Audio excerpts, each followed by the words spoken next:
Assalamualaikum and good afternoon. Welcome back to Writing for Digital Media class. I believe after a few weeks of breaks from PKP, now week 6, we're going to continue our class with the rest of the course.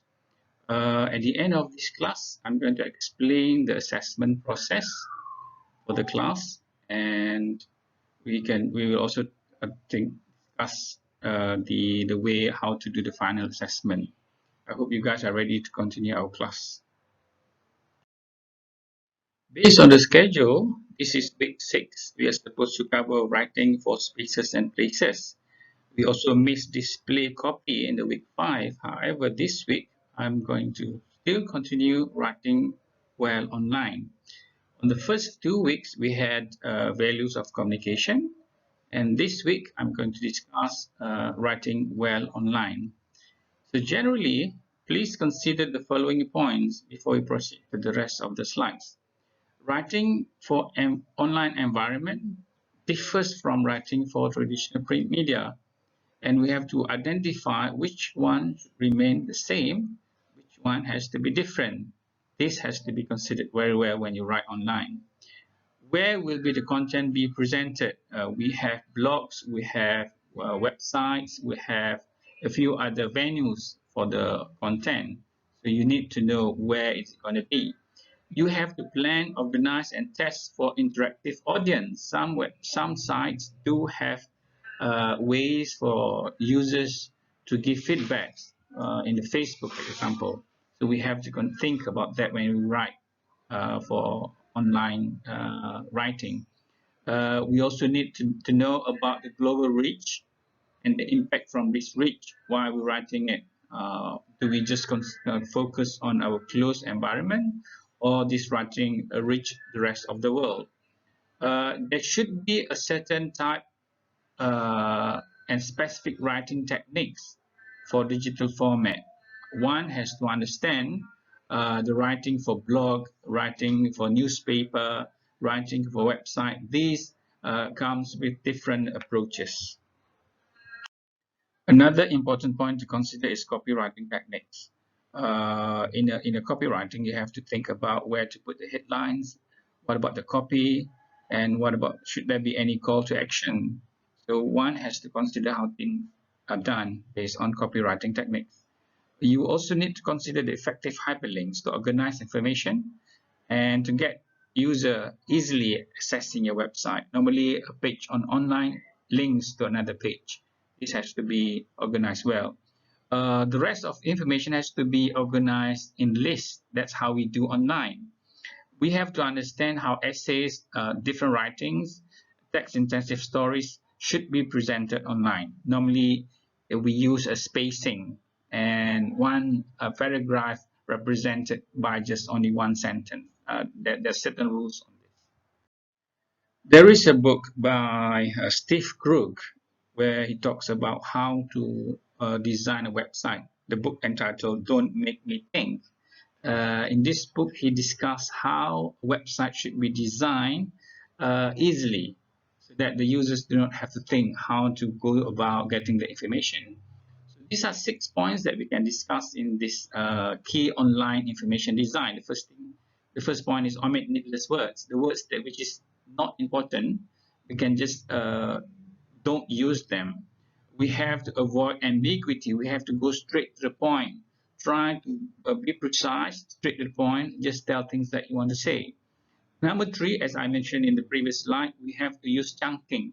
Put things in perspective in a way that people can get easily through. We have to exploit any relevant conventions. Example, the way we approach for Facebook, Twitter, and Instagram. These are different approach that have different convention how to put content on this site. We have to create visual hierarchy. Should there be any visual if you want to put in your site? There should be a process where you put this and that so that people can easily follow what you want to say. And achieve thoughtlessness, where people don't have to think what you want to convey in your website. So these 6 points are key online information design that you have to consider when you design any writing online. Next, we're going to discuss 16 points of the objectives of online writing. Number one, we have to use the basic rules of good writing. I think most of us know writing should be focused on the specific audience and where you want to write. We have to understand what kind of audience are we going to target, and we have to be specific for that target audience together with the good writing skill. Definitely, if you use Bahasa, if you use English, the grammar style and usage of the language has to be well written. We have to avoid any common writing problem. Short forms might be acceptable in WhatsApp, but might not be in an official Facebook page. So this writing style has to be tailored to your target audience. Another point that we have to consider is to understand the similarities and differences between online and print media. Definitely, the audience for print media demand more from the content makers. We also have to evaluate the credibility of digital media, what's coming from Facebook, what's from Instagram. They have different kind of credibility and depends on what kind of content you want to put. Uh, we have to facilitate the writing, the readers in writing that they can easily understand through scanning by just reading through. So the writers need to understand that.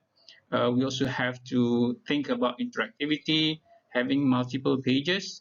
Those you need to understand how things are done.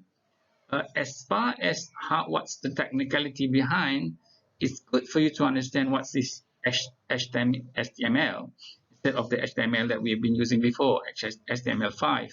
So just understand generally what it means and understand what's the benefit of moving to XHTML. These points we discussed in the previous slides, I believe. We have to consider the writing techniques. We have to know how to understand the audience. We have to understand the global reach of our website. And we have to really know how to do the copy properly. The headlines, the subheads. This has to be clearly understood before we start writing.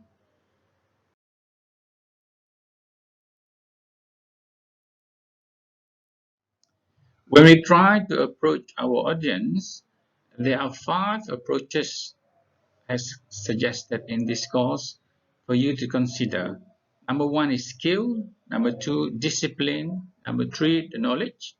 Number 4, the models and the practice. The next few slides, we're going to discuss each and every one of these approaches. Number 1, we have to know what kind of skill we need to approach our audience. We have to listen intentionally to our target audience. We need to know what is our own interest, what are the interests of that audience, while writing for our particular subject. Whatever we do, it has to be appealing to others' interests, not just what we want. It's always what target audience want. And we have to make the correct connection between what we want to say, what do you expect from the target audience. So this skill has to be developed very clearly so that we understand how to approach our audience effectively. Discipline sometimes has to be developed. And normally, if you are already in the field for some time, most journalists, they have this professionalism. You have to follow certain standards, and you have to if it's not natural, you have to force yourself to make it easy. It has to be intuitively, and it's to be in your schedule. So this has to be developed by time, and you have to be disciplined in making all the content you're writing and getting your target audience trust. So you have to establish and maintain the trust between you and your target audience. Generally, we have to understand and have some knowledge on what target audience we have, and we cannot just approach our target audience generally. For example, I'm dealing with journalists. I'm dealing with somebody who work as a PR for a university. So we have to have a sense of the value of and the significance of the topic we talk about, and trying to understand the target audience as we relay our message to the target audience. This is equally important in the academic world when we quote something or we got our knowledge from somewhere. We have to give credits to where we got it from. Example, in my previous slides, I talked about Steve Krug, the book Don't Make Me Think.